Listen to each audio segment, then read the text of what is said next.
temps de t'asseoir, tu vas saluer la merveilleuse personne que Dieu a placée à côté de toi ce matin.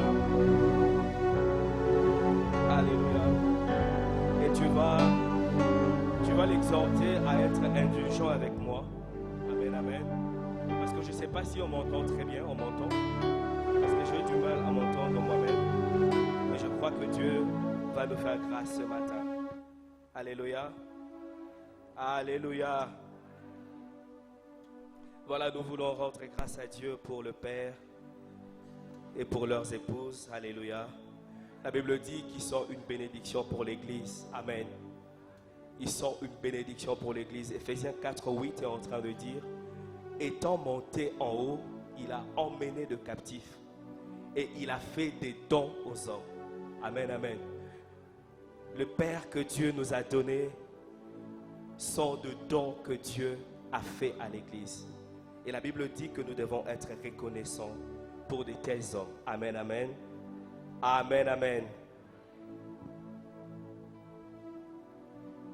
Voilà, avant de commencer ces moments d'enseignement, nous voulons informer l'Église que cette semaine, nous avons nos 48 heures de prière. Alléluia. Nous avons 48 heures de prière non-stop. Nous allons commencer le mercredi. Et le mercredi, c'est le 31, je crois. Donc, nous serons là mercredi 31 janvier à partir de 17h jusqu'à 19h. Et ensuite, nous allons rentrer à la maison et nous allons continuer les programmes en ligne. Amen. Et ensuite, nous revenons les jeudis, toujours à 17h. Jeudi, c'est le 1er février, à 17h jusqu'à 19h. Et ensuite, nous rentrons à la maison et nous allons venir clôturer le vendredi 2 février à 17h. Alléluia. Donc, le rendez-vous est pris pour cette semaine. Pour les 48 heures, nous serons en jeûne et en prière. Amen, amen. Quelqu'un doit beaucoup prier encore. Amen. Quelqu'un doit encore emmagasiner le stock de prière. Car ce sont les prières et le grâce de ces prières qui vont l'accompagner durant toute cette année. Alors dis à ton voisin, à ta voisine, 48 heures de prière cette semaine à partir de mercredi. Donc je répète, nous sommes là à 17h jusqu'à 19h. Nous n'allons pas faire le 48 heures sur les sites. Nous allons le faire en étant connectés. Mais à l'église, la prière s'est faite mercredi, jeudi, vendredi à partir de 17h. Alléluia. Voilà, nous voulons lire la parole du Seigneur dans 1 Corinthiens chapitre 13 au verset 13. C'est le texte de base que nous sommes en train de voir depuis un certain temps. Alléluia. 1 Corinthiens 13, verset 13, la Bible dit: maintenant donc ces trois choses demeurent, la foi, l'espérance, la charité. Mais la plus grande de ces choses, c'est la charité. Amen. Hébreux 6, à partir du 11e verset.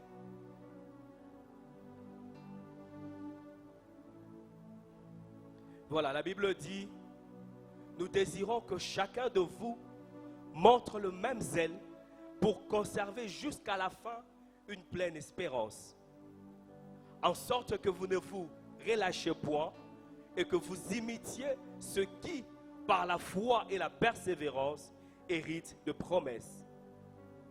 Lorsque Dieu fit la promesse à Abraham, ne pouvant jurer par un plus grand que lui, il jura par lui-même et dit: certainement je te bénirai et je multiplierai ta postérité.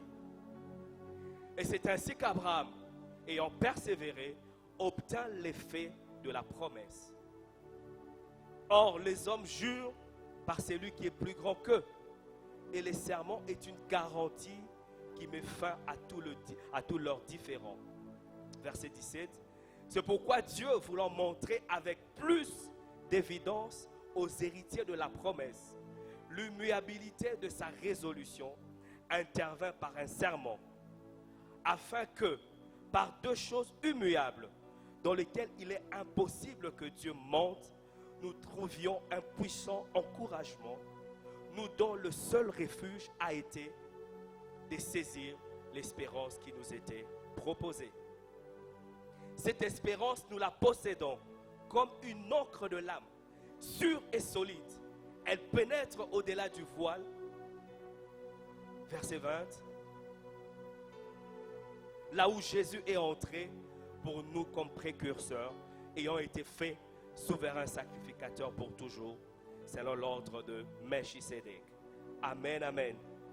Nous sommes en train de parler, depuis le dimanche passé, nous sommes en train de parler de l'espérance. Amen, amen. L'abbé Olivier a abordé la deuxième chose que l'apôtre Paul est en train de montrer comme le fondement de ce qui demeure. La foi, l'espérance et la charité. Et l'espérance dont nous parlons n'est pas quelque chose d'abstrait.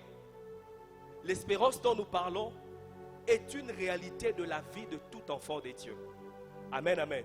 Et cette réalité, elle s'appuie sur des éléments tangibles, des éléments qui sont palpables, des éléments qui viennent du caractère de Dieu lui-même. Alléluia. Avoir de l'espérance va au-delà du fait d'avoir de l'espoir. Avoir de l'espoir ne suffit pas. Avoir de l'espoir n'est pas suffisant pour ta vie. Il faut que tu ailles au-delà du simple fait d'avoir de l'espoir. Il faut avoir de l'espérance. Parce que l'espoir est commun à tout le règne animal. Alléluia. Même les animaux ont de l'espoir. Amen. L'espoir est un sentiment qui affecte tout être du règne animal. Parce que lorsque tu es face à un bien futur, lorsque tu es face à quelque chose qui peut t'arriver de bien, et que tu réalises qu'il est possible que cette chose t'arrive, il y a un sentiment qui t'anime. C'est ce sentiment-là qu'on appelle l'espoir. Même si la chose qui représente un bien pour toi semble difficilement atteignable, même s'il faut fournir beaucoup d'efforts pour pouvoir y accéder, mais le simple fait que tu le perçoives comme étant un bien que tu peux atteindre, ça suscite de l'espoir en toi. Alléluia. Et ces sentiments, on ne les choisit pas. C'est en fonction des circonstances, c'est en fonction des événements, c'est en fonction de ce que tu vis, de ce que tu traverses, que ces sentiments viennent s'imposer à toi. Parce que les sentiments, généralement, on ne les choisit pas. Les sentiments viennent et ils s'imposent à nous. Mais tu peux choisir ce que tu dois faire du sentiment qui vient en toi. Amen, amen. Il se peut que tu ne sois pas en mesure de choisir les sentiments qui t'animent, mais tu es capable de choisir ce que tu peux faire du sentiment qui t'anime. Donc l'espoir, c'est un état affectif. Par contre, l'espérance, c'est un état spirituel. L'espérance relève du domaine de l'esprit. Et l'espérance fait intervenir deux éléments de l'esprit de l'homme, deux facultés de l'esprit de l'homme, à savoir l'intelligence et la volonté. Amen. L'espérance fait intervenir l'intelligence et la volonté. Parce que l'intelligence, c'est la capacité que Dieu nous a donnée à reconnaître un bien véritable. C'est cette capacité que chacun de nous, en tant qu'être humain, en tant qu'être spirituel, c'est cette capacité que nous avons reçue de reconnaître que telle chose est bien pour moi. Même si mes sentiments me disent le contraire. Mais l'intelligence est capable de discerner que cette chose est bonne pour moi. Et la volonté, c'est la capacité de choisir librement d'atteindre ses biens. Amen, amen. Donc c'est-à-dire que je peux être face à un médicament, par exemple la quinine. Et lorsqu'on te prescrit la quinine, peut-être que le premier sentiment qui te vient, c'est le dégoût. Qui comprend de quoi je parle? C'est le dégoût parce que tu penses à tous les effets secondaires. Tu penses à comment est-ce que ta bouche va changer de goût. Tu penses à comment est-ce que tu auras de vertige. Les sentiments qui viennent face à toi, c'est un sentiment de dégoût. Mais ton intelligence est capable de discerner que ce médicament-là va te guérir et qu'il est bien pour toi. Et c'est maintenant ta volonté qui va te pousser à choisir librement de prendre le médicament pour que tu sois guéri. Amen, amen. Et c'est ça, au fait, le domaine de l'esprit. C'est qu'il y a l'intelligence pour reconnaître qu'une chose est bonne et il y a la volonté pour choisir de déployer le moyen pour atteindre cette chose. Et lorsque ton intelligence reconnaît qu'une chose est bonne pour toi et que ta volonté décide d'atteindre cette chose, c'est que tu déploies de moyens. Amen, amen. Tu déploies de moyens. Il faut que tu puisses t'armer de courage. Il faut que tu puisses t'armer de patience. Lorsque tu reconnais qu'il est bon pour toi de faire des études, parce qu'au travers des études, le Seigneur peut frayer pour toi un chemin pour ta vie, même si au prix de sacrifice, au prix de nuit blanche, même s'il faut se priver de beaucoup de choses, tu vas accepter d'être patient. Amen, amen. Tu vas accepter de persévérer. Tu vas accepter d'être courageux pour poser des actes qui vont te permettre d'atteindre le bien que tu recherches. Et parmi ce moyen aussi, il y a ce que nous avons, ce que nous appelons l'espérance. Amen, amen. Amen, amen.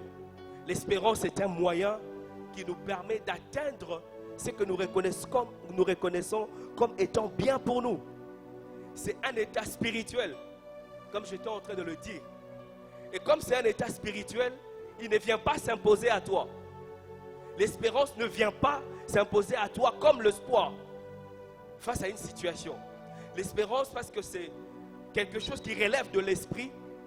L'espérance, c'est quelque chose à laquelle tu dois accéder. Amen, amen. C'est quelque chose que tu dois accepter de prendre. C'est quelque chose que tu dois accepter d'embrasser. C'est quelque chose que tu dois accepter de faire le tien. Il ne s'impose pas à toi. Parce que c'est un état spirituel. Donc il faut que tu les développes. Il faut que tu les cultives. Il faut que tu ailles et que tu déploies tout le moyen possible pour que cet état spirituel s'attache à ta vie. Pour que ton esprit soit conditionné à cet état spirituel. Donc il y a un travail à faire. Et lorsque tu acceptes de faire ce travail, ce qui se passe, c'est que l'espérance devient pour toi un style de vie. Amen, amen. Elle devient pour toi un style de vie. Elle ne dépend plus des circonstances.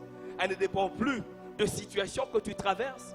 Elle ne dépend plus de tes moments joyeux, de tes moments fâcheux. Elle ne dépend plus de ce que tu vis, de bien ou de mal. Elle ne dépend plus de où tu es, où tu n'es pas. Mais elle dépend simplement du fait qu'elle regarde à Dieu. C'est ça l'espérance. Ça devient un style de vie. Pourquoi? Parce que c'est un état spirituel dans lequel ton esprit entre et s'assoit.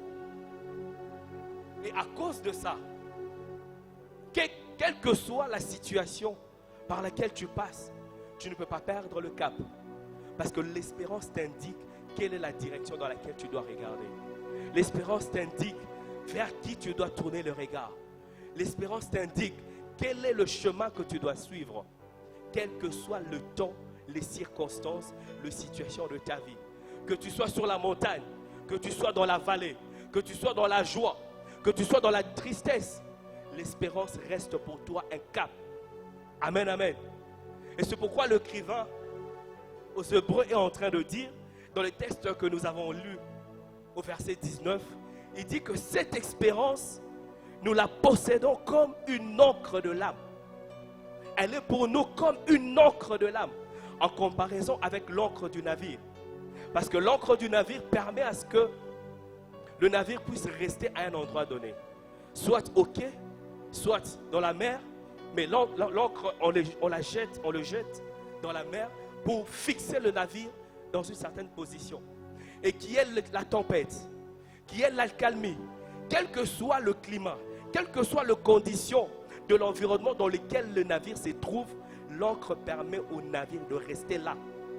Et c'est pourquoi l'écrivain aux Hébreux est en train de dire que nous possédons cette espérance comme l'encre de notre âme. C'est-à-dire que cette espérance maintient notre vie attachée à ce que Dieu a promis. Quelles que soient les circonstances, elle maintient notre vie attachée à ce que Dieu a dit qu'il ferait. Elle maintient notre vie attachée à la direction que Dieu a fixée pour nous. Alléluia. L'espérance, c'est donc cette confiance certaine de vivre tout ce que Dieu a promis. C'est ça l'espérance. Je suis confiant. J'ai cette confiance que je vais vivre ce que Dieu a promis. Et c'est ça l'espérance. Non pas seulement vivre ce que Dieu a promis dans le siècle présent, mais vivre aussi ce que Dieu a promis dans le siècle à venir, c'est-à-dire la vie éternelle. Amen, amen. C'est cette confiance que chaque enfant de Dieu devra porter dans son âme, que je vivrai ce que Dieu a promis dans le siècle présent. Tout ce que Dieu t'a promis, tout ce que tu crois être l'héritage de ta vie en Christ, tout ce que tu crois être le partage, la possession que Dieu t'a réservée, l'espérance te permet de dire, je crois que je vivrai ce que Dieu m'a promis sur la terre des hommes. Amen, amen. Et c'est pour ça que Job pouvait dire, au milieu de la souffrance, il pouvait dire, je sais que mon Rédempteur est vivant et il s'élèvera le dernier. Mais souvent on s'arrête là. Mais Job va plus loin. Il dit, il s'élèvera le dernier où? Sur la terre. Amen, amen. C'est sur la terre que je m'attends à ce que mon Rédempteur s'élève. Parce que je crois, j'ai cette confiance que je vais vivre tout ce que Dieu m'a promis sur cette terre. Mais lorsque la vie sur cette terre va s'arrêter, je crois, je continue de croire que j'aurai accès à l'héritage éternel. Mais qu'est-ce qui me permet de continuer à croire que je vais y accéder? C'est l'espérance. L'espérance de vivre, la confiance de vivre, c'est que Dieu a promis dans ses corps comme en dehors de ses corps. Alléluia. Lorsque tu as de l'espoir, il peut arriver que l'espoir se tourne en désespoir. Qui a déjà vécu ça? Où tu as de l'espoir que quelque chose va arriver, mais après la chose n'arrive pas. C'est comme en semaine, on avait de l'espoir que l'équipe nationale allait gagner face à la Tanzanie. Mais on s'est basé sur quoi? Sur certains paramètres. Amen, amen.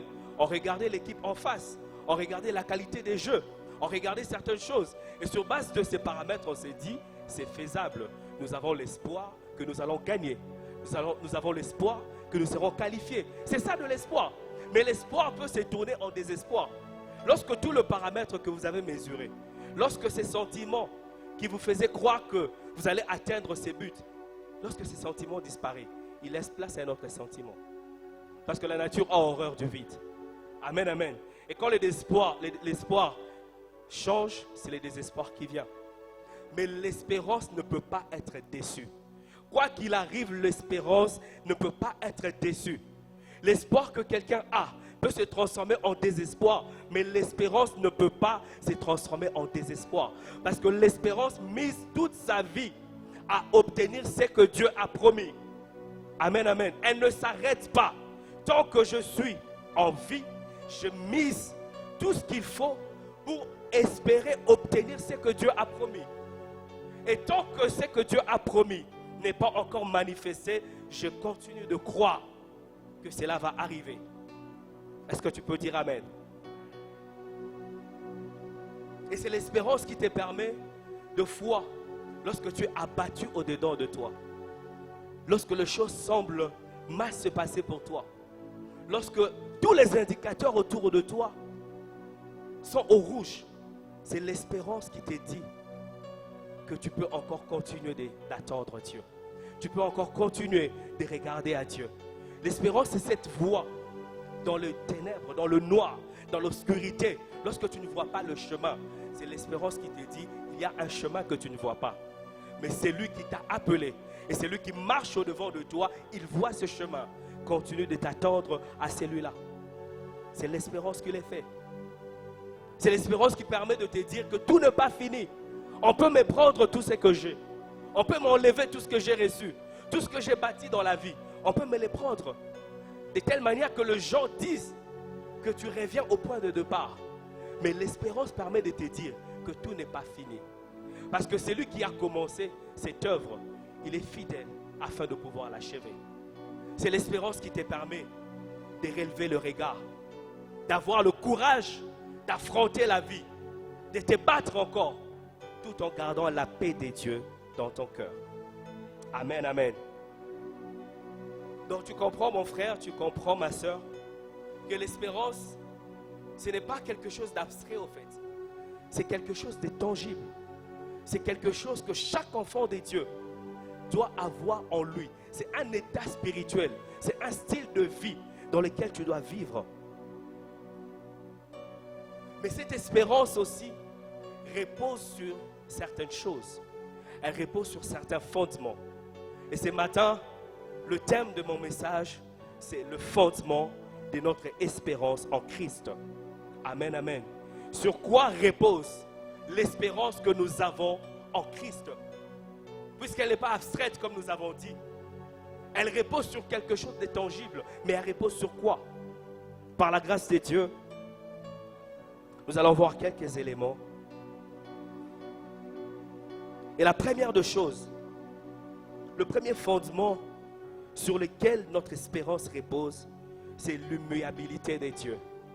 Amen, amen. Est-ce que tu peux dire immuabilité de Dieu? L'immuabilité de Dieu, c'est simplement le fait que Dieu ne change pas. C'est simplement le fait que la nature de Dieu ne change pas. Le caractère de Dieu ne change pas. Les attributs de Dieu ne changent pas. Lorsque Dieu se présente à l'homme, il se présente comme un Dieu qui ne change pas. Comme un Dieu qui n'est pas altéré par les temps. Comme un Dieu dont la nature n'est pas influencée par les temps, par les situations, par les circonstances. Dieu ne change pas. Dans Malachie 3, au verset 6, il est en train de dire, car je suis l'Éternel, je ne change pas. C'est lui qui se présente comme ça. Il dit, je suis l'Éternel, je ne change pas. Et l'apôtre Jacques est en train de dire, dans Jacques 1, au verset 17, toute grâce excellente et tout don parfait descend d'en haut, du Père des Lumières, chez lesquels il n'y a ni changement, ni ombre de variation. Amen, amen. Chacun est en train de présenter Dieu comme étant la source de toute grâce excellente, comme étant la source de tout don parfait. Et il appelle le Père des Lumières. Et il dit, en lui, il n'y a ni changement, ni ombre de variation. Donc c'est pour dire que, même si on est tenté de croire qu'il peut arriver, parce que lorsqu'on parle d'ombre, c'est-à-dire que la vision n'est pas claire. Amen, amen. Lorsqu'on parle d'ombre, la vision n'est pas nette. Dans l'obscurité, on voit des ombres, mais on ne sait pas exactement de quoi il s'agit. Amen. Et là, il dit qu'en lui, il n'y a ni ombre de variation. C'est pour dire que même lorsque ta vision n'est pas nette, ta vision n'est pas claire, même lorsque ta vie semble perdue, mais en Dieu, tu ne verras aucunement le moindre signe qu'il ait changé. Aucunement. Alléluia. Il n'y a pas le moindre signe. Il n'y a pas la moindre ombre qui indique que Dieu peut changer. Et Dieu se présente comme ça. Parce que, pourquoi est-ce que Dieu le dit? C'est parce que les hommes changent. Amen. Les hommes changent, le temps change, les saisons changent, les circonstances changent, les événements changent. Mais Dieu, lui, ne change pas. L'amour des hommes peut varier. Un homme peut t'aimer au plus haut point de ta forme aujourd'hui et ne pas t'aimer demain. Un homme peut t'aimer parce qu'il a découvert en toi des intérêts. Et lorsque les intérêts changent, son amour change aussi. Le respect peut changer. Le respect que les hommes te donnent peut changer. La considération que les hommes te donnent, peut-être qu'elle dépend de ta position aujourd'hui. Alléluia. Peut-être qu'elle dépend de ce que Dieu est en train de faire avec toi. Peut-être qu'elle dépend de la position dans laquelle Dieu t'a placé. Mais c'est comme ça. C'est la nature des hommes. Les hommes changent. C'est ce qui montre la différence entre nous qui sommes mortels et Dieu qui est éternel. Dieu ne change pas, mais nous changeons au travers des temps. Au fil du temps, au travers de circonstances, nos avis changent selon qu'on est influencé par l'un ou par l'autre. Tel vient te dire, voilà comment la chose s'est passée. Oui, tu as raison. Tu as parfaitement raison. Et l'autre partie vient pour te dire, non, en fait, ce qui s'est passé en réalité, c'est ça. Ah oui, tu as raison. Mais qu'est-ce qui fait que l'homme change? C'est sa nature. Et mais Dieu montre justement que lui ne change pas. Amen, amen. Et c'est pourquoi l'apôtre Jacques est en train de dire que toute grâce excellente et tout don parfait. Parce que Dieu ne change pas, alors tout ce qui est excellent, tout ce qui est parfait peut venir de Dieu et non pas des hommes. Alléluia. Il y a des hommes qui ont été déçus par des hommes. Mais rien ne dit que tu ne seras jamais déçu. Personne n'a jamais dit que nous serons sur la terre en train de vivre sans déception. Les déceptions seront toujours là. Pourquoi? Parce que l'homme change. Les intérêts de l'homme changent. L'amour des hommes change. Le respect, la considération des hommes change. Il y a des gens qui ont quitté des églises à cause des hommes. Et qui disent, je crois que vous l'avez déjà entendu, qui disent, moi je n'irai plus dans les églises. Parce que c'est que j'ai vécu dans les églises. Mais tu vivras toujours des choses dans les églises. Parce que les églises sont faites des hommes. Amen, amen. C'est lui qui est en train de bâtir l'œuvre, c'est Dieu. Mais il est fait avec des hommes imparfaits. Si toi-même tu n'es pas parfait, pourquoi tu veux que le conducteur que Dieu a établi sur toi soit parfait? Amen, amen. Il dira des choses peut-être que tu ne vas pas accepter. Il dira des choses que tu vas mal prendre. Tu seras peut-être heurté dans tes sentiments. Par ce qu'il aura dit. Par ce qu'il aura fait.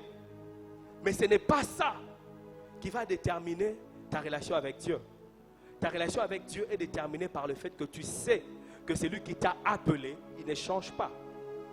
Alléluia. C'est lui qui m'a appelé, il ne change pas. Et c'est ce que Dieu est en train d'expliquer.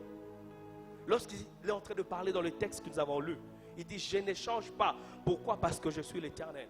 Et pour changer, vous savez, pour changer, il faut qu'il y ait une considération d'ordre chronologique. Amen. Pour dire que tel a changé, il faut qu'il y ait un avant et un après.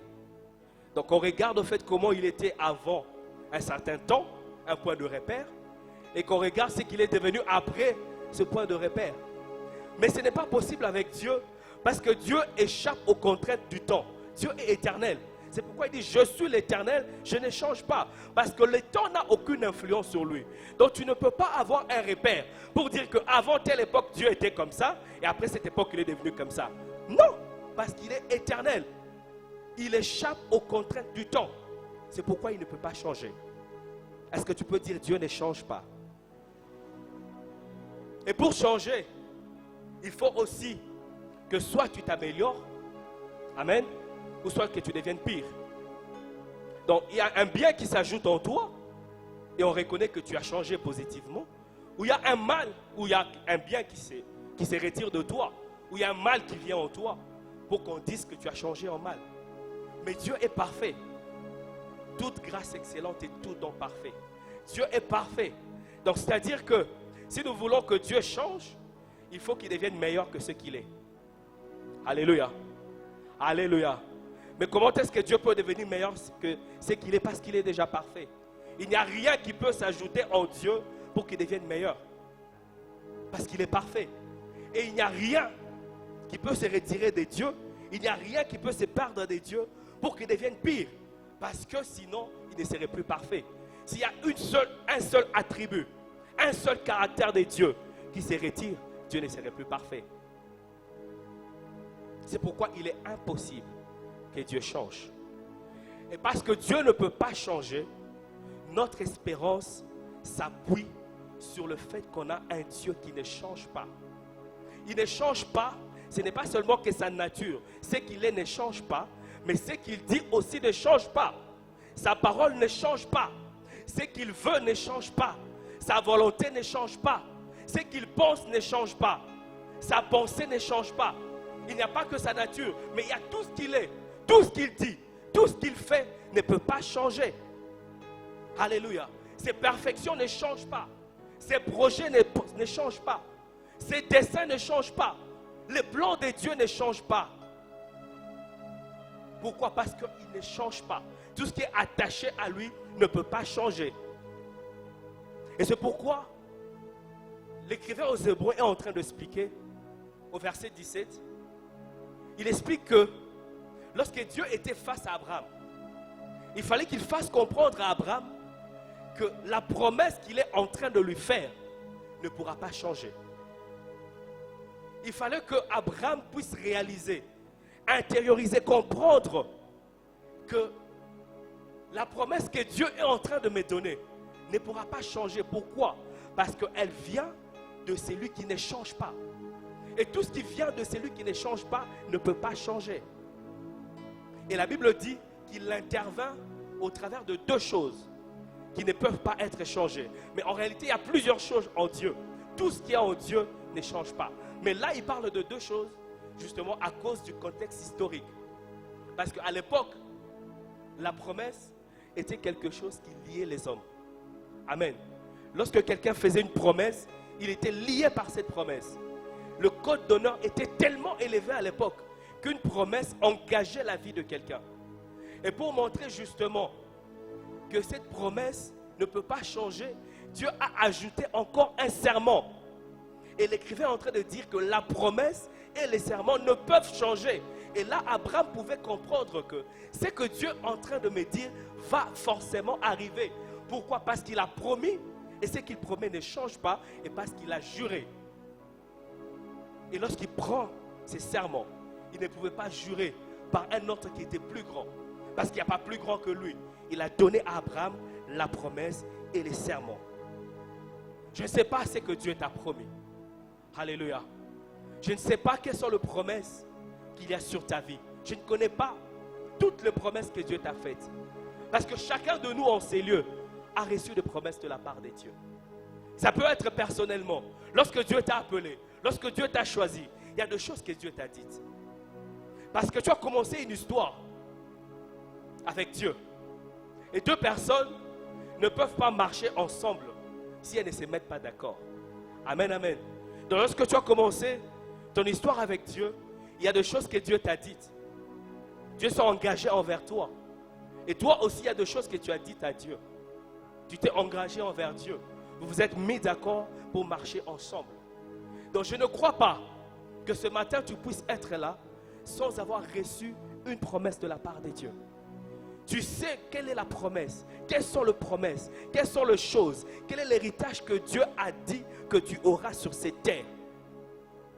Mais aussi, parce que tu fais partie du peuple de Dieu, il y a des promesses que Dieu a faites à son peuple qui sont aussi ton héritage. Même si Dieu ne te l'a pas dit à toi, individuellement, personnellement, mais du fait que c'est une promesse qu'il a faite à son peuple et que toi tu fais partie de son peuple, ces promesses sont à toi. Amen, amen. Donc ce matin, je ne sais pas quelles sont les promesses qu'il y a sur ta vie. Je peux connaître certaines promesses à la lumière de la parole, à la lumière de ce que Dieu dit de toi, à la lumière de ce que Dieu dit de tout celui qui entre dans la lignée de Christ. Je peux te dire, voilà ce qui t'attend. Voilà l'avenir qui t'attend. Voilà le chemin par lequel tu pourras passer. Voilà ce que Dieu pourra faire dans ta vie. Je peux le dire à la lumière des promesses que Dieu nous a faites en tant qu'enfants de Dieu. Mais je ne sais pas qu'est-ce que Dieu t'a dit dans les secrets. Je ne sais pas qu'est-ce que Dieu a déposé dans ton cœur. Je ne sais pas ce que Dieu t'a promis de vivre, de faire, d'accomplir. Mais ce matin, j'aimerais que tu te poses la question de savoir qu'est-ce qui te fait croire que Dieu a changé ta vie par rapport à ce qu'il t'a promis. Qu'est-ce qui peut te pousser à croire que Dieu a changé ta vie par rapport à ce qu'il a dit qu'il ferait avec toi? Est-ce que ton âge est une raison de croire que Dieu a changé ta vie par rapport à ce qu'il t'a promis? Alléluia. Est-ce que le rapport du médecin te permet de croire que Dieu a changé ta vie par rapport à ce qu'il t'a promis? Est-ce que ce sont les années qui passent? Quand tu regardes les années en train de passer, tu as l'impression que rien ne change. Tu as l'impression que le jour passe comme les hommes disent, le jour passe et se ressemble. Mais est-ce que ce sont les années qui passent qui vont te faire croire que Dieu a changé ta vie par rapport à ce qu'il t'a promis? Est-ce que c'est la tempête que tu traverses? Est-ce que c'est le combat que tu vis?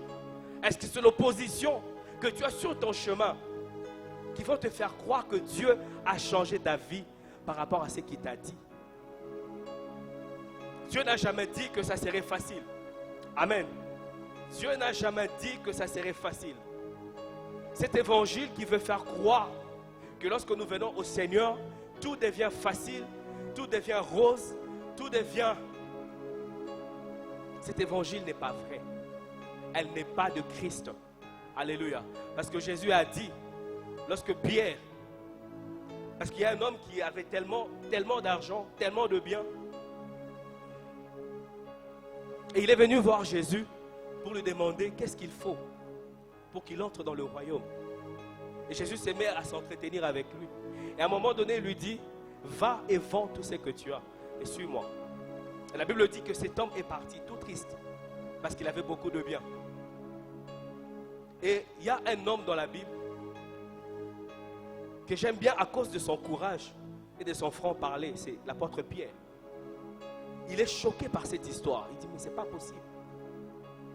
Parce que moi, lorsque le Seigneur m'a appelé, j'étais un pécheur.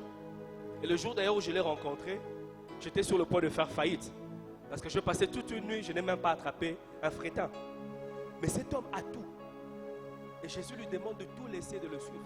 Et puis, Pierre regarde Jésus et lui demande, mais nous avons tout laissé pour te suivre. Quel est notre sort? Vous connaissez la réponse de Jésus. Alléluia. Il n'y a personne qui ait laissé son père, sa mère, ses biens pour moi et qui ne puisse retrouver dans le siècle présent de père, de mère, de biens avec de persécutions. Alléluia. Et souvent là, on passe très vite parce qu'on n'aime pas les persécutions. On aime ce qui est facile, on aime lorsque la promesse est belle, mais on n'aime pas qu'on nous montre l'autre face de la pièce. Mais Dieu n'a jamais dit que notre histoire serait une histoire que de paix, que de joie. Alléluia. Sur le chemin, il y a la tempête qui va s'élever. Il y a l'opposition qui va s'élever. Et lorsque l'opposition vient, est-ce que c'est une raison de croire que Dieu ne ferait pas ce qu'il t'a promis de faire? Lorsque la tempête s'élève, est-ce que c'est une raison de penser que Dieu ne va pas accomplir la promesse qu'il t'a faite? Dieu a détruit toute une génération dans les déserts. Alléluia. Toute une génération. Simplement parce que cette génération s'est laissée persuader par les espions que Dieu n'était pas capable de les amener et de leur donner la terre promise. Alléluia. C'est à cause de ça, en fait. Ils n'ont pas insulté Dieu. Ils se sont révoltés contre Dieu. Mais en réalité, ils se sont révoltés contre la promesse que Dieu a faite. Dieu a dit, voici la terre que je donnerai à la postérité d'Abraham, d'Isaac et de Jacob. C'est une promesse et sur laquelle il est toujours revenu. Mais lorsque le peuple croit en ces rapports qui ont été faits pour dire que nous étions comme des sauterelles face à ces gens, on sera détruit. Le peuple a remis directement en cause la promesse de Dieu. Le peuple a implicitement dit que Dieu était en train de mentir. Alléluia. Donc Dieu nous a pris de l'Égypte en nous faisant la promesse que nous irions vers la terre promise. Mais en réalité, nous n'allons pas y entrer parce que nous serons écrasés. Et c'est pour cela que Dieu a détruit cette génération. Parce que cette génération a voulu faire passer Dieu pour un menteur. Mais la Bible dit dans Nombre 23 au verset 19, Dieu n'est pas un homme pour mentir. Alléluia. Ni fils d'un homme pour se repentir. Ce qu'il a dit, ne le fera-t-il pas? Ce qu'il a déclaré, ne l'exécutera-t-il pas? C'est Balaam qui est en train de parler.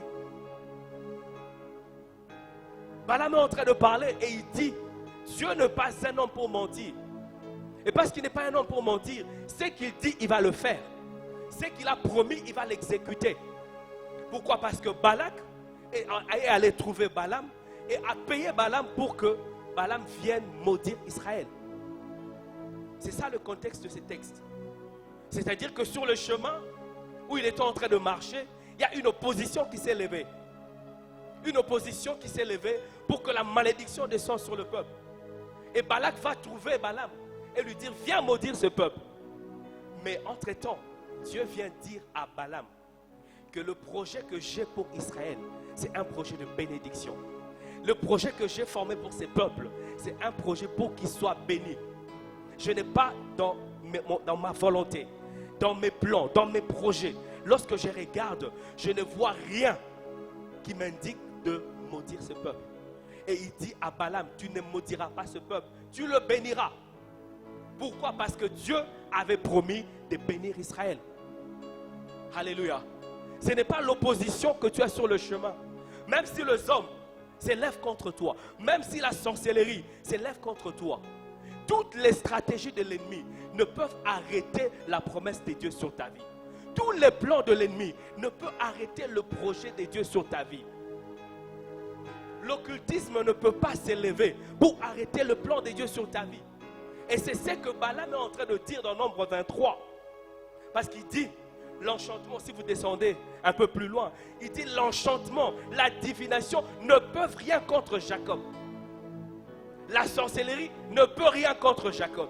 L'occultisme ne peut rien contre Jacob. Pourquoi? Parce que sur Jacob, il y a une promesse de bénédiction. Donc ce n'est pas l'opposition sur le chemin. Ce n'est pas la sorcellerie. Ce ne sont pas les autels de famille qui viendront arrêter le promesse et le projet de Dieu sur ta vie. Alléluia. Quelle que soit la situation que tu traverses, que tu sois dans une bonne situation, gloire à Dieu. Que tu sois dans des temps de tempête, gloire à Dieu. Que tu sois dans des temps d'opposition, gloire à Dieu. Mais tout ce que je sais, c'est que ce que tu vis ne pourra changer le plan que Dieu a formé pour toi. Ce que tu vis ne pourra arrêter le projet que Dieu a commencé pour toi. C'est pourquoi il dit, je connais le projet que j'ai formé pour vous. Il dit, je connais. Moi, je connais. Même si vous ne connaissez pas, mais moi, je connais. Et il suffit que moi, je connaisse pour que les choses s'effacent. Amen, amen. Dieu n'a pas besoin que toi, tu les saches. Dieu n'a pas besoin que tu connaisses ce qu'il veut faire avec toi. Et à certaines personnes, d'ailleurs, Dieu ne leur dira pas ce qu'il veut faire avec elles. Parce que s'il leur dit, la chose, en fait, va changer de direction. Alléluia. Mais il est seulement suffisant, nécessaire et suffisant pour que Dieu connaisse, pour que la chose arrive. Je voudrais te dire ce matin que le rapport que le médecin a mis devant tes yeux ne puisse pas te défocaliser de la promesse que Dieu t'a faite. Alléluia. Que l'âge que tu as aujourd'hui ne puisse pas te défocaliser de la promesse que Dieu t'a faite, de ce que Dieu a dit qu'il ferait avec toi. Dieu n'est pas soumis au temps. Dieu n'est pas soumis aux circonstances comme nous. C'est nous qui sommes soumis au temps. C'est nous qui sommes soumis aux circonstances. Mais Dieu nous fait la promesse. Et quel que soit les temps, quelle que soit la durée, la promesse de Dieu finit toujours par s'accomplir. Alléluia. Et c'est pourquoi Hébreux 6, 18, que nous avons lu, est en train de dire, à cause de cette vérité, parce que nous savons que Dieu ne change pas, parce que nous savons que ses promesses ne changent pas, parce que nous savons que ses projets ne changent pas, parce que nous savons que ses desseins ne changent pas.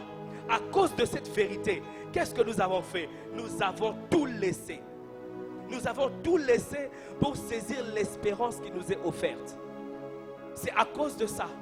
Simplement parce que Dieu ne change pas. Simplement parce que le plan de Dieu ne va pas changer. Simplement parce que la pensée de Dieu ne va pas changer. Que nous avons accepté de tout laisser pour saisir l'espérance qui nous est offerte. Qu'est-ce que nous avons laissé? Nous avons laissé le monde avec ses plaisirs pour saisir ce que Dieu nous proposait de meilleur. Qu'est-ce que nous avons laissé? Nous avons accepté de crucifier la chair avec ses désirs pour saisir ce que Dieu était en train de nous proposer. Qu'est-ce que nous avons laissé? Nous avons accepté de laisser les pensées des hommes, les considérations des hommes, le chemin que les hommes pensent être le bon chemin à suivre, le raccourci. Tout ce que les hommes érigent en système de pensée, en système de fonctionnement. L'écrivain aux Hébreux est en train de dire que nous avons laissé ça. Pourquoi? Pour saisir ce qu'il y avait de meilleur. Ce qu'il y avait de meilleur, c'est quoi? C'est l'espérance qui nous était offerte. Ce matin, j'aimerais dire à quelqu'un, il faut que tu acceptes de tout laisser, que tu acceptes de renoncer à ce qui semble être ta force, à ce qui semble faire ta confiance. Tu mets peut-être ta confiance dans certaines choses que tu as. Tu mets ta confiance dans l'intelligence que tu as. Tu mets ta confiance dans la richesse de ta famille. Je ne sais pas sur quoi repose ta confiance. Mais si ta confiance ne repose pas sur Dieu, ta confiance repose sur quelque chose de fragile. Et ce matin, il faut que tu laisses. Il faut que tu laisses ce point d'ancrage parce qu'il n'est pas le bon. Parce que lorsque la tempête va tellement souffler, le navire sera emporté. Mais lorsque l'espérance s'appuie sur Dieu, lorsque l'espérance a été saisie auprès de Dieu, quoi qu'il arrive, quoi qu'il se passe, je sais que Dieu fera ce qu'il a promis de faire. Ce matin, il faut que tu sortes de ce qui t'est limité, ce qui limitait ta vision. La vision de la vie que tu peux avoir peut être basée sur les choses que tu as, sur les choses que tu vis, sur la réalité qui est devant toi. Mais la réalité qui est devant toi ne conditionne pas ta destinée, mon frère. La réalité qui est devant toi ne conditionne pas ta vie. Ce qui conditionne ta vie, c'est ce que Dieu a dit. C'est ce que Dieu a promis. Et tant qu'Abraham était dans sa tente, il ne pouvait pas réaliser que de lui sortirait une multitude, une grande postérité. C'est pourquoi à un moment donné, il a fallu que Dieu lui dise, sors de ta tente. C'est-à-dire, sors de ta condition, sors de tes limitations, sors des pensées qui se sont établies en toi. Sors de ce que tu considères comme étant le point d'ancrage de ta vie et regarde à ce qui est plus élevé. Car ce qu'il y a de plus élevé, c'est l'espérance en Dieu qui ne trompe jamais. Amen, amen. Qui ne faillit jamais. Quel que soit ce que tu vis, ce matin, accepte de saisir. Il dit, nous dont le seul refuge, alléluia, nous dont le seul refuge a été de saisir l'espérance qui nous était proposée. C'est-à-dire qu'en dehors de ça, il n'y a pas d'autre alternative. Dis-moi ce matin, en dehors de saisir ce que Dieu te propose, qu'est-ce que tu peux faire d'autre? En dehors d'aller où Dieu te demande d'aller, où est-ce que tu peux aller encore? Le seul refuge est de saisir l'espérance qui t'est offerte. C'est pourquoi ce n'est pas quelque chose qui s'impose à toi, qui vient te prendre au dépourvu. C'est quelque chose que tu dois accepter de saisir. Il faut que tu lèves la main, que tu te lèves au-dessus de ce que tu vis, de bon comme de mauvais. Que tu te lèves au-dessus de ce que tu penses pour saisir l'espérance que Dieu te donne ce matin. Parce que l'espérance qui t'offre ce matin, c'est elle qui va bâtir ta destinée. Et c'est elle qui va bâtir ton éternité. Amen, amen. La deuxième chose, le deuxième fondement de notre espérance en Dieu, c'est la fidélité de Dieu. Amen, amen. Est-ce que tu peux dire avec moi la fidélité de Dieu? Oh oui, Dieu est fidèle. Dieu est fidèle, on le dit et on ne le dira jamais assez. Dieu est fidèle. Parce que la fidélité, c'est la nature de celui qui est fiable. Voyez-vous? C'est lui en qui on peut se fier. De celui qui est constant. De celui qui est régulier à remplir ses engagements. Amen, amen. C'est ça la fidélité. Le fait qu'on puisse compter sur toi. Et la fidélité, c'est quelque chose qui se montre dans les temps, en fait. C'est dans les temps. Amen. C'est dans les temps qu'on sait réaliser qu'une personne est fidèle. Elle est fidèle à honorer la parole qu'elle donne.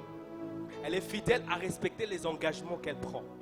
Elle est fidèle à honorer, à remplir les devoirs qui lui incombent. C'est sur la durée. C'est sur la durée que les hommes, souvenez-vous que le temps est pour les hommes, il n'est pas pour Dieu. C'est sur la durée que nous, les hommes, nous pouvons réaliser la fidélité de Dieu. Pourquoi? Parce qu'il est constant. Alléluia. Parce qu'il est fiable. Parce qu'il accomplit ce qu'il dit. Il réalise ce qu'il promet. Et vous voyez que la fidélité de Dieu est lié à la nature des dieux. On ne peut pas détacher la fidélité des dieux de sa nature. Ça va ensemble. C'est parce que Dieu ne change pas qu'il est justement fidèle. Alléluia. C'est parce que Dieu, ce qu'il dit ne change pas, qu'il peut accomplir ce qu'il dit. Et lorsque tu marches et tu réalises sur la durée que Dieu a fait telle chose, Dieu a accompli telle chose, Dieu a accompli telle autre chose, c'est là que tu peux dire que Dieu est fidèle. Tu ne dois pas avoir une conception théorique de la fidélité de Dieu. Il faut que tu aies une expérience de la fidélité de Dieu. Et je crois ce matin que chacun de nous a de preuves de la fidélité de Dieu. Personne ne peut être dans cette salle et dire que moi je n'ai aucune preuve de la fidélité de Dieu. Dieu est constant dans ce qu'il dit. Dieu est constant dans ce qu'il fait. Dieu est constant dans ce qu'il promet. Malgré tous les changements qui peuvent arriver à l'homme, malgré les épreuves, les temps qui peuvent nous altérer, Dieu reste fidèle parce qu'il est lié à ce qu'il dit. Il est lié par sa parole. Alléluia. Il est lié par sa nature. Tu peux avoir la promesse de Dieu et ne plus être à l'endroit où Dieu t'attend, mais voir ce que Dieu t'a promis s'accomplir. Alléluia. Ça peut arriver que tu ne sois pas à ton poste, mais à cause simplement du fait que Dieu avait promis. À cause simplement du fait que Dieu avait parlé, tu reçois ce que Dieu avait promis. Non pas à cause de toi, mais à cause de Dieu. Pourquoi? Parce qu'il est fidèle. Et c'est pourquoi même, lorsque Israël est tombé plusieurs fois sur le chemin de la terre promise, Israël a vraiment été, on pourra dire, une occasion de chute pour Dieu. Alléluia. À plusieurs reprises, il a été une occasion de chute pour Dieu. Même lorsque Dieu, dans sa colère, il a voulu exterminer Israël, tout le peuple, et commencer un nouveau peuple avec Moïse. Qu'est-ce que Moïse lui a dit? Il lui dit, souviens-toi d'Abraham, d'Isaac, de Jacob, à qui tu as fait la promesse, à qui tu as fait les serments, de donner à sa postérité ces terres. Et la Bible dit que Dieu s'est repenti du mal qu'il voulait faire. Ça ne signifie pas que Dieu avait changé d'avis. Voyez-vous, parce que Dieu ne change pas. Mais simplement, ce sont les circonstances et les situations de nos vies qui amènent Dieu à opérer d'une autre manière. Amen, amen. Mais de toutes les façons, quand il a dit à Moïse, je vais exterminer le peuple et commencer un nouveau peuple avec toi, vous allez réaliser que la promesse qu'il avait faite à Abraham, à Isaac et à Jacob allait toujours s'accomplir. Parce que Moïse était descendant d'Abraham. Alléluia. Donc si Dieu avait commencé un nouveau peuple avec Moïse, la promesse qu'il avait faite allait toujours s'accomplir. Mais quand on dit que Dieu s'est repenti du mal qu'il voulait faire, c'est-à-dire simplement que Dieu a trouvé un autre moyen d'agir sans changer les plans qu'il avait, sans changer le projet qu'il avait. Alléluia. Et c'est ça la fidélité de Dieu. Il a dit à David qu'il y aura toujours un de tes descendants sur le trône d'Israël. Et même lorsque la royauté était sur le point d'être retirée de la maison de David, Dieu a laissé à la maison de David deux tribus. Deux tribus. Parce qu'Israël est parti avec 10 autres tribus et Juda est resté avec 2 tribus. Pourquoi? Parce qu'il y avait une promesse que Dieu avait faite à David, qu'il y aura toujours sur le trône d'Israël un de tes descendants. Alléluia. Et à cause de cette promesse, Dieu a gardé 2 tribus soumises à la royauté de David. C'est la fidélité de Dieu. Alléluia. Et comme je disais ce matin, qu'aucun de nous ne peut dire qu'il n'a aucune preuve de la fidélité de Dieu. On regarde le chemin par lequel tu es passé. Regarde la famille de laquelle le Seigneur t'a tiré. Regarde le milieu dans lequel tu as grandi. Il y a plusieurs peut-être avec qui tu as grandi, ne sont pas là où toi tu es aujourd'hui. Alléluia. Ne connaissent pas ce que toi tu connais aujourd'hui. N'ont pas la grâce que toi tu as aujourd'hui. Il y a tant de choses que tu peux analyser et qui peuvent être pour toi le preuve de la fidélité de Dieu. Mais l'un des grands problèmes avec l'homme, c'est que l'homme a tendance à oublier. Alléluia. l'homme a toujours tendance à oublier. Et c'est ça, c'est l'un des grands problèmes que Dieu a avec l'homme. C'est que face aux épreuves, face aux obstacles, face aux tentations, face aux difficultés, il est facile pour l'homme d'oublier ce que Dieu a fait hier. Il est facile d'oublier comment est-ce que Dieu avait frayé un chemin. Il est facile d'oublier comment est-ce que Dieu m'avait sorti miraculeusement de cette situation. J'allais mourir. Mais Dieu est intervenu. Mais quand la tempête s'élève, la tendance qui revient généralement chez l'homme, c'est d'oublier que celui qui est intervenu hier, il n'a pas changé. Il reste fidèle. S'il est intervenu hier dans la même condition, dans la même situation, même si c'était dans un autre lieu, même si c'est dans une autre, si il est intervenu hier, tout ce que je sais, c'est qu'il va encore intervenir. C'est celui qui a déjà vu la main de Dieu qui peut dire que Dieu va encore agir. C'est celui qui a expérimenté la grâce de Dieu qui peut dire Dieu va encore faire grâce. C'est celui qui a vu comment est-ce que Dieu a chamboulé les choses pour lui frayer un chemin, qui va dire encore oui, Dieu va le faire. C'est celui qui a le preuve de la fidélité de Dieu, qui sait que même lorsqu'il n'y a pas de chemin, si hier Dieu avait frayé un chemin, aujourd'hui il va encore le faire. Et c'est pourquoi David, lorsqu'il est devant Saül dans 1 Samuel 17, au verset 37, qu'est-ce qu'il dit? L'Éternel qui m'a délivré de la griffe du lion et de la patte de l'ours me délivrera aussi de la main de ces Philistins. Pourquoi? Parce qu'il avait de preuves de la fidélité de Dieu. Il savait ce que Dieu avait fait. Et lorsqu'il était devant ces grands défis, il n'avait pas à trembler. Il n'avait pas à avoir peur. Il n'avait pas à puiser en lui le ressource. Il avait à puiser en Dieu le ressource pour croire qu'il va encore le faire. C'est lui qui t'a guéri hier, c'est le même qui peut encore te guérir ce matin. C'est lui qui t'a visité hier en faisant en sorte que tu sois capable de concevoir. Il va encore le faire ce matin. C'est lui qui t'a visité hier en faisant en sorte que tu sois capable de te relever. Lorsque les hommes avaient dit c'est fini pour lui. Et on n'a pas compris comment est-ce qu'il est ressorti. Comme le phénix qui renaît de ses cendres. Quelqu'un qui était déjà fini, qui était déjà terminé, pour qu'il n'y avait pas d'espoir. Mais qu'est-ce qui s'est passé? C'est que dans les ténèbres, Dieu s'est levé. Dieu est venu vers lui. Dieu l'a touché. Et il a déposé un témoignage dans sa vie. Le témoignage de sa fidélité. Et le témoignage de la fidélité de Dieu, c'est un monument qui doit rester élevé dans ta vie. Alléluia. C'est un monument qui doit rester élevé dans ta vie. C'est pourquoi Dieu demandait aux hommes de bâtir de monuments. Parce qu'il sait que nous avons tendance à oublier. Mais lorsque tu vois le monument, tu te rappelles de ce que Dieu avait fait. Lorsque tu donnes, c'est pourquoi même quand tu donnes un nom à ton enfant, ne sois pas pressé de prendre un nom compliqué. Alléluia. Regarde ce que Dieu a fait avec toi. Regarde l'époque dans laquelle tu es. Regarde les situations par lesquelles tu es passé. Regarde comment Dieu a fait cette chose. Et donne à cet enfant un nom qui tel que lorsque tu vas commencer à l'appeler, tu vas te rappeler toujours de ce que Dieu a fait. Alléluia. C'est ça le monument. Le monument, c'est la preuve de la fidélité de Dieu. S'il l'a fait hier, il va le faire aujourd'hui. Pourquoi? Parce qu'il a le même ressource. Il a le même capacité. Il n'a pas changé. Alléluia.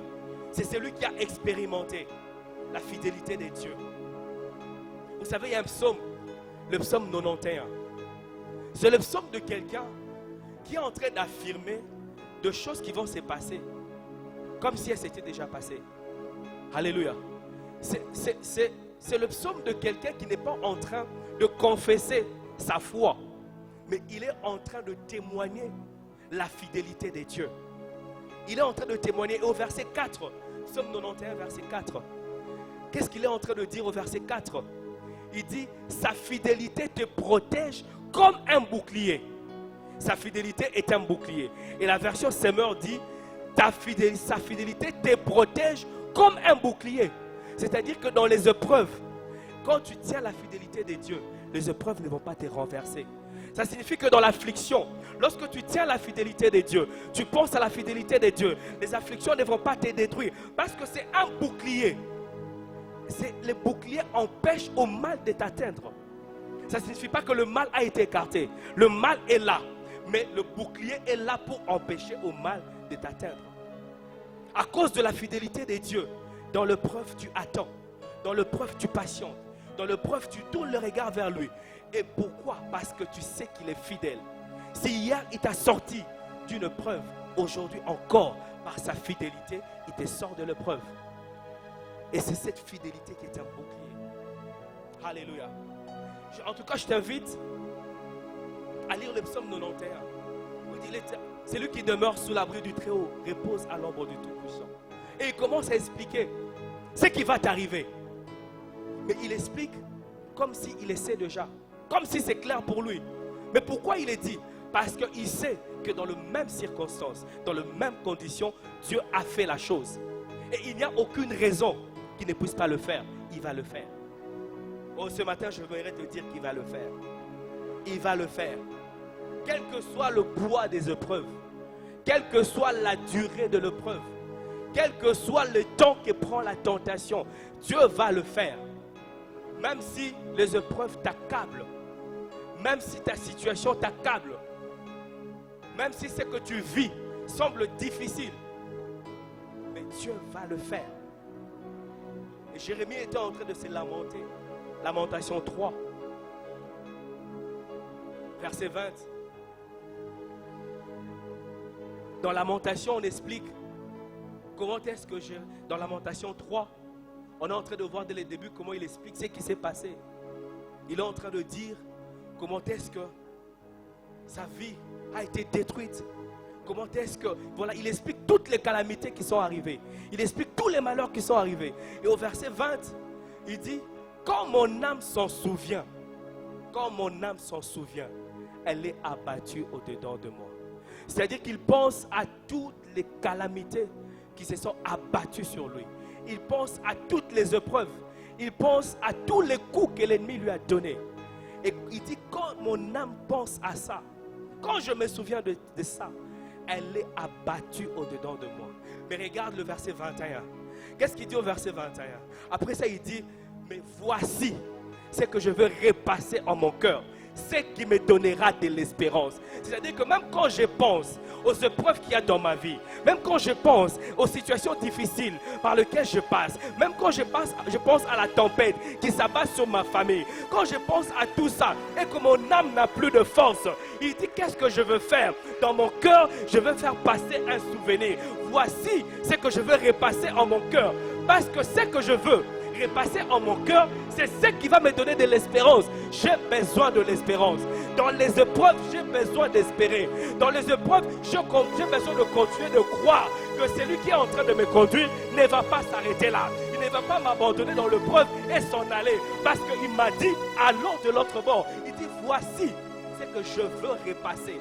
Il ne dit pas que c'est Dieu qui va faire repasser ça. Mais il dit, c'est lui. Voilà. C'est un exercice qu'il accepte de faire. Il dit, mon âme est abattue au-dedans de moi. Dieu sait qu'il y a des moments où tu seras abattu. Dieu sait qu'il y a des moments où tu seras triste. Dieu sait qu'il y a des moments où tu vas te poser des questions. Dieu sait qu'il y a des moments où tu vas avoir l'impression que tu es perdu, où rien ne marche, où rien ne va, où rien n'a... Dieu sait. Mais il veut de toi plus que ça. Jérémie dit,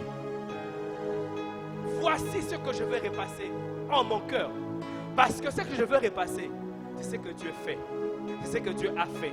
C'est ce que Dieu a montré qu'il est capable de faire.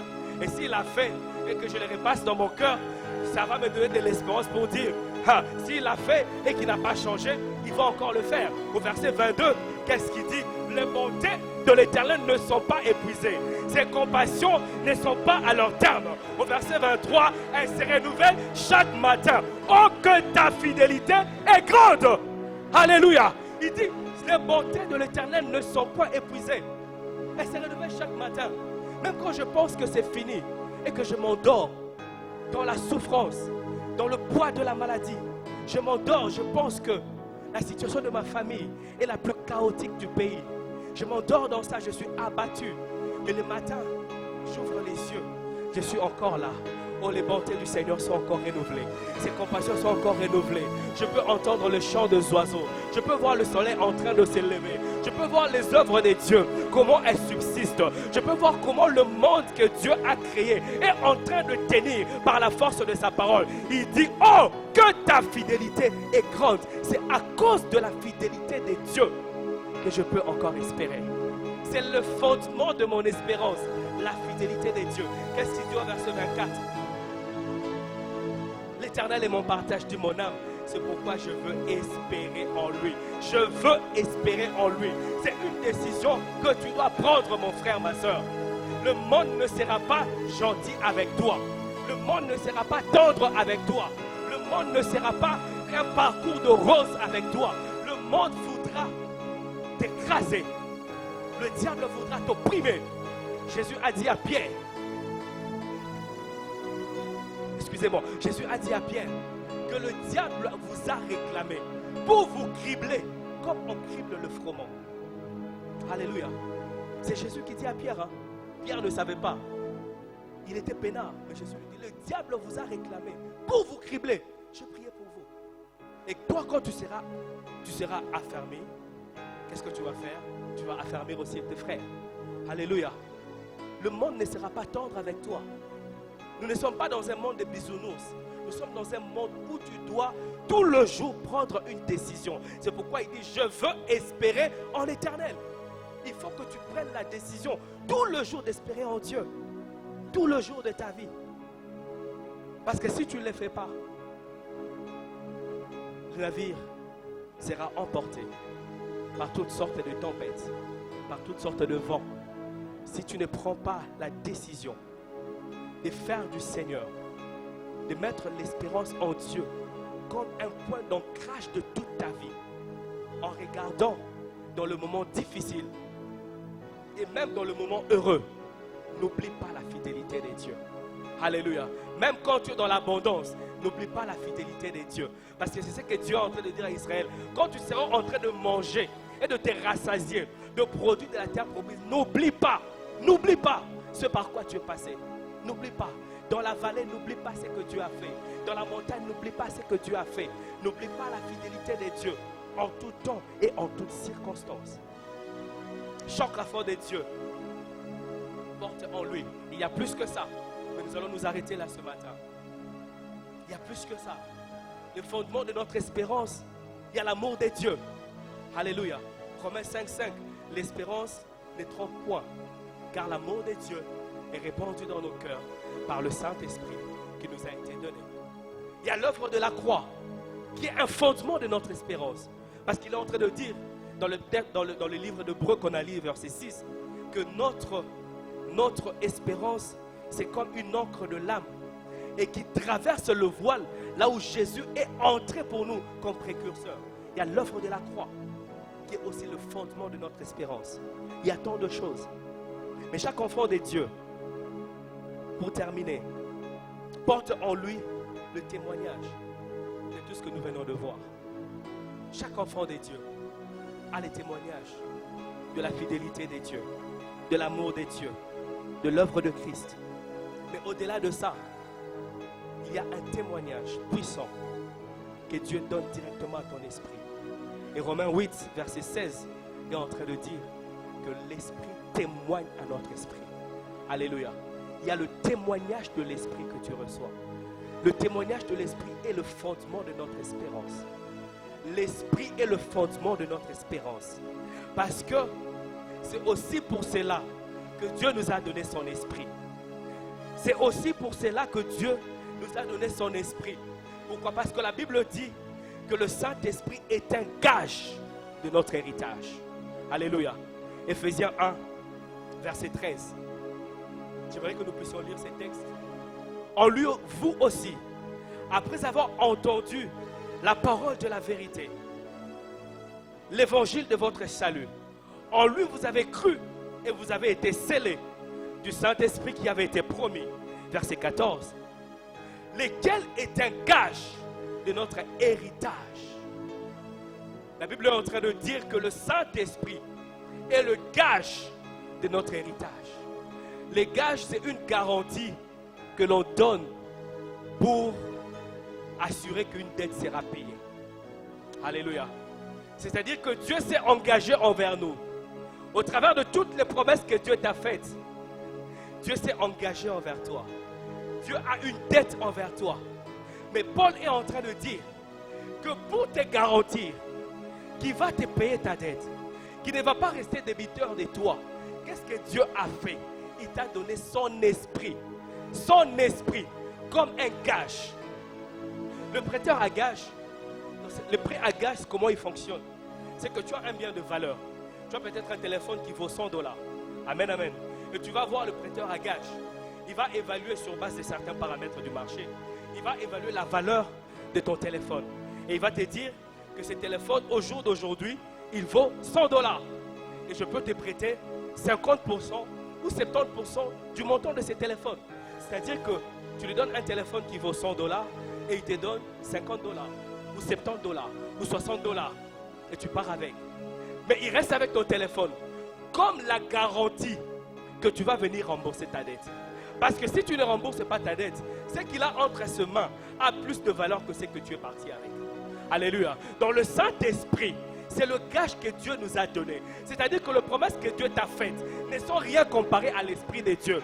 L'Esprit de Dieu a plus de valeur que toutes les promesses que Dieu t'a faites. Le Saint-Esprit, c'est lui que Dieu chérit. La Bible dit, il chérit l'Esprit qu'il a fait habiter en nous. Donc parce que Dieu chérit l'Esprit qu'il a fait habiter en nous, Dieu ne peut pas rester avec ta dette parce qu'il t'a donné son Esprit comme un gage. Alléluia.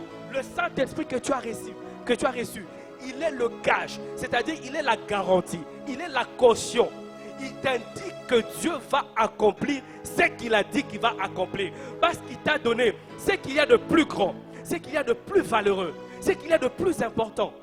S'il t'a donné ce qu'il y a de plus important, son propre esprit, comment ne va-t-il pas te donner ce qu'il t'a promis dans les siècles présents comme dans les siècles à venir? Alléluia. Il y a un autre texte par lequel j'aimerais qu'on finisse. De Corinthiens 1. De Corinthiens 1, 21. L'apôtre Paul est toujours en train d'expliquer. Il dit, et c'est lui qui nous a affermis avec vous en Christ et qui nous a oint, c'est Dieu. Verset 22.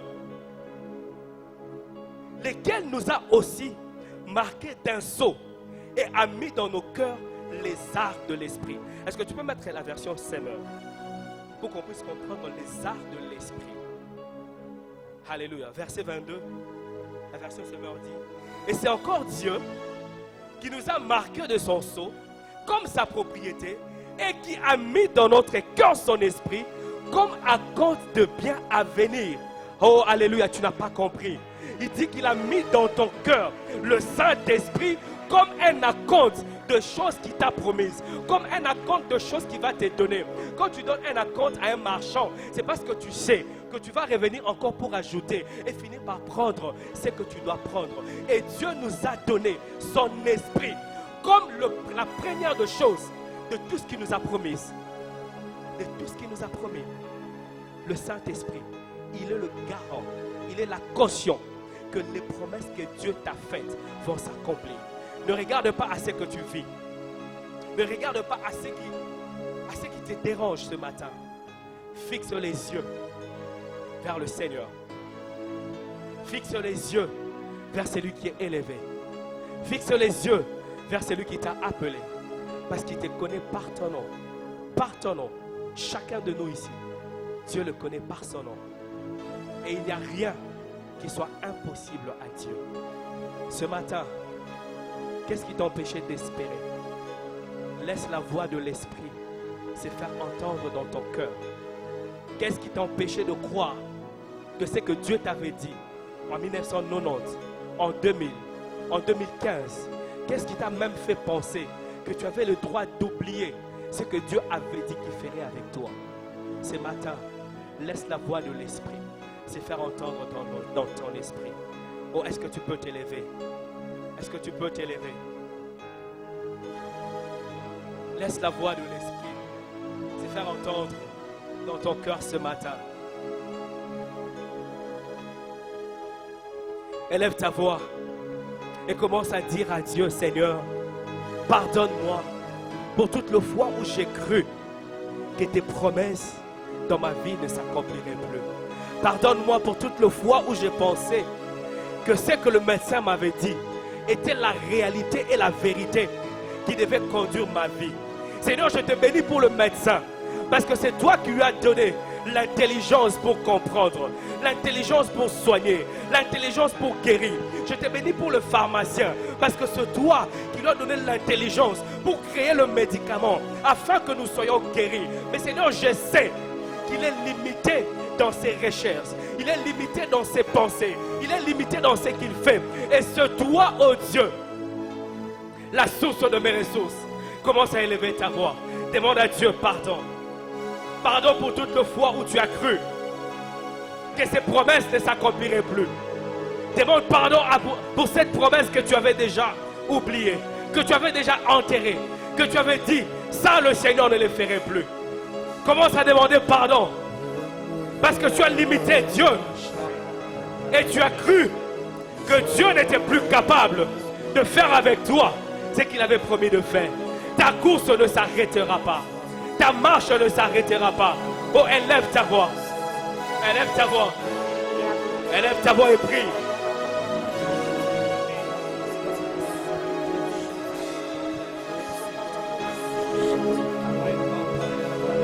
Élève ta voix et prie. Demande pardon à Dieu. Demande pardon à Dieu.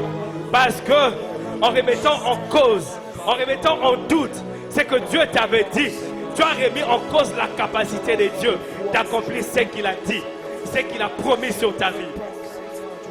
Alors élève ta voix et prie. Ce matin, élève ta voix et prie. Cobra Zebre Katarababa. On n'attend pas la musique. Prie. Prie. Laisse que le Saint-Esprit fasse monter dans ton cœur tout ce que tu avais oublié comme promesse de Dieu.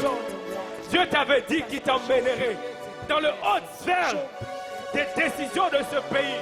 Mais toi, tu as accepté de te contenter du minimum. Tu as accepté de te contenter d'une vie minimum. Alors que Dieu avait prévu. Et il te l'avait montré. Il te l'avait dit. Voici où je t'emmènerai. Voici où je te conduirai. Voici ce que je ferai avec toi. Oh, tout ce que tu avais oublié. Toutes les promesses que tu avais enterrées. Laisse que le Seigneur le fasse monter dans ton cœur ce matin. Il n'est pas encore il n'est pas trop tard. Car c'est lui qui a fait la promesse. Il est fidèle. Il n'est pas trop tard. C'est lui qui a promis. Il est fidèle. Qu'est-ce que tu avais oublié? Qu'est-ce que tu avais abandonné? Quelle est la promesse de laquelle tu t'étais détaché? Oh, ce matin, Kabaro Sekete, Ite Brakete, laisse que le Saint-Esprit fasse monter en toi ces promesses, car c'est encore ta Brakete Baba de choses qu'il veut faire avec toi. Élève ta voix et prie. Élève ta voix et prie. Oh Saint-Esprit,